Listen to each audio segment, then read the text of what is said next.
আসসালামু আলাইকুম প্রিয় বন্ধুরা, আজকের এই ভিডিওতে আমরা আপনাদেরকে জানিয়ে দেব যে রাতের বেলায় নোংরা বাসনপত্র অর্থাৎ ব্যবহার করা বাসনপত্র পরিষ্কার করে না রাখলে কি হয়।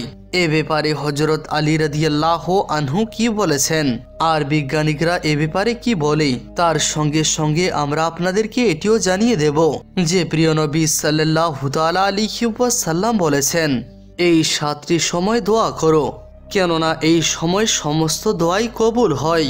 তো সেই 7টি সময় কোন কোন সময় যখন দোয়া কবুল হয় সেটিও আমরা আপনাদেরকে এই ভিডিওতে জানিয়ে দেব।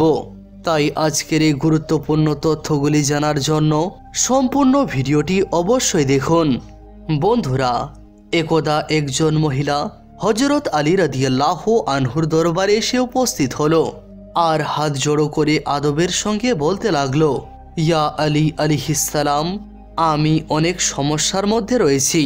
আমাদের বাড়িতে কোনো শান্তি নেই, সব সময় বাড়িতে লড়াই ঝগড়া লেগেই থাকে। আমাদের বাড়িতে বরকত নেই, চারিদিকে শুধুমাত্র সমস্যা আর সমস্যা। আমরা মনে করছি আল্লাহ তাআলা আমাদের বরকত দিচ্ছেন না। এতটুকুন শোনা মাত্রই হযরত ইমাম আলী আলাইহিসসালাম বললেন, এ আল্লাহর বান্দি, তুমি এমনটা তো করো না যে রাতের বেলায় খাওয়া দাওয়ার পরে বাসনপত্রগুলি না পরিষ্কার করে ঘুমিয়ে পড়ো, অর্থাৎ ব্যবহৃত বাসনপত্রগুলি তুমি রাতের বেলায় পরিষ্কার করে রাখো না। তো সেই মহিলাটি বলতে লাগলো, আমি কখনো কখনো বাসনপত্রগুলি সেভাবেই রেখে দিই।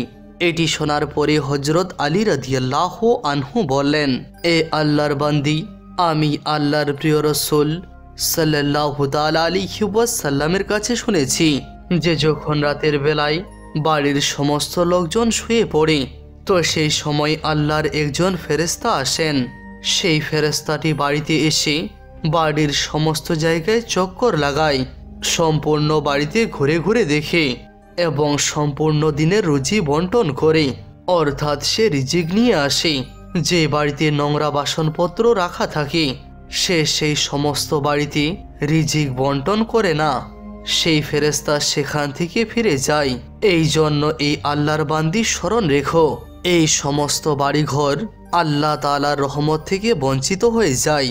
যে বাড়িতে রাতের বেলায় ব্যবহার করা বাসনপত্রগুলি ধুয়ে রাখা হয় না, এই ভুলের জন্যই বাড়িতে বরকত হয় না। এ আল্লাহর বান্দি, তুমি যদি এটি চাও যে তোমার বাড়িতে বরকত হোক, তো কখনো রাতের বেলায় খাবার দাবার পরে বাসনপত্রগুলি সেভাবেই রেখে দিও না। বন্ধুরা, তাছাড়াও বাসনপত্রগুলি সেভাবেই অপরিষ্কার রেখে দিলে আরও অনেক ক্ষতি রয়েছে। বিজ্ঞানীর মতে, যদি রাতের বেলায় বাড়িতে নোংরা বাসনপত্র থাকে তো সেই নোংরা বাসনপত্রে ছোট ছোট ব্যাকটেরিয়া জন্ম হয়ে যায় আর সম্পূর্ণ রাতে তাদের সংখ্যা বাড়তেই থাকে। তারপর সেই ব্যাকটেরিয়াগুলি বিভিন্ন ধরনের রোগব্যাধি ছড়ায়। এইভাবে সায়েন্টিফিক মতেও রাতের বেলায় ব্যবহৃত বাসনপত্রগুলি পরিষ্কার পরিচ্ছন্ন করেই ঘুমানো উচিত। নবী পাক সাল্লাল্লাহু তাআলা আলাইহি ওয়াসাল্লাম জানিয়েছেন যে রাতের বেলায় বাসনপত্রগুলি ঢাকিয়ে দাও। বলা হয়ে থাকে যদি বাসনপত্র খোলা থাকে তাহলে শয়তান তার উপর থুতু নিক্ষেপ করে। বন্ধুরা, এখন চলুন জেনে নিই দোয়া কবুল হওয়ার সময়গুলির সম্বন্ধে। এই সময় দোয়া করলে সেই দোয়া অবশ্যই কবুল হয়। নাম্বার 1, যখন রৌদ্র থাকলেও বৃষ্টি হয়।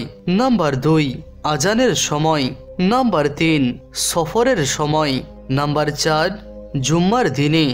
নাম্বার 5, রাতের বেলায় যখন চোখ খুলে তো সেই সময় যদি দোয়া করা হয় তো সেই দোয়াটিও আল্লাহ তাআলার দরবারে কবুল হয়ে যায়।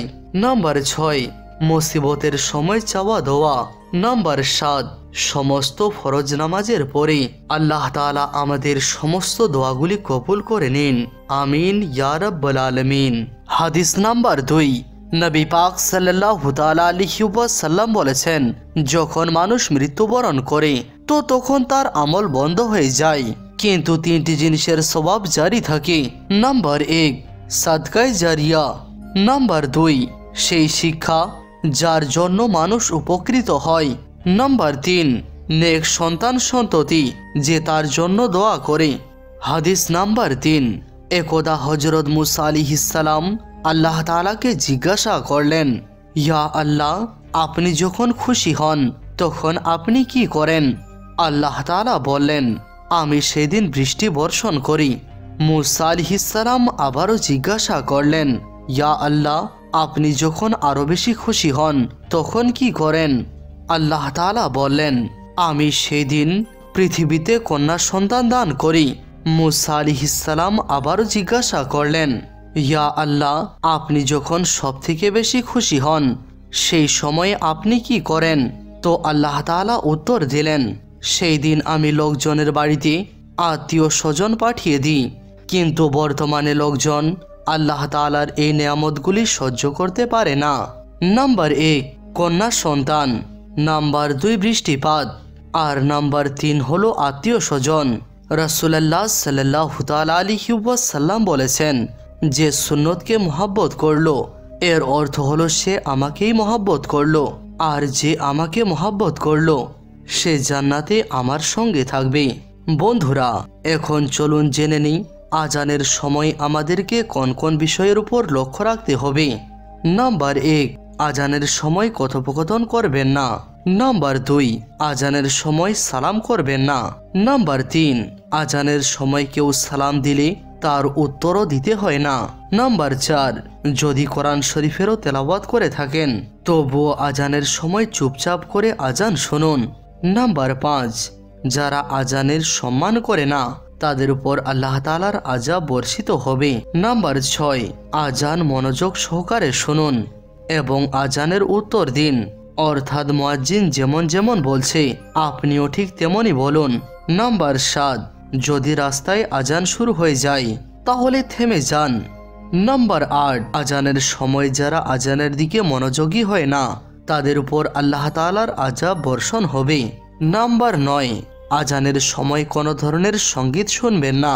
নাম্বার 10, যদিও মেয়েদেরকে সব সময় তাদের মাথাকে পর্দা করে রাখা উচিত, কিন্তু বিশেষ করে আজানের সময় মেয়ে মানুষ যেন মাথাকে ঢাকিয়ে রাখে। নাম্বার 11, আজানের সময় কখনো পা মেলে শুয়ে থাকা উচিত নয়। নাম্বার 12, যে ব্যক্তি নামাজের সময় কথোপকথনে মশগুল থাকে তার খারাপ মৃত্যু হওয়ার সম্ভাবনা রয়েছে। নাম্বার 13, যখনই আজান শুনবেন তো আজানের উত্তর দেবেন।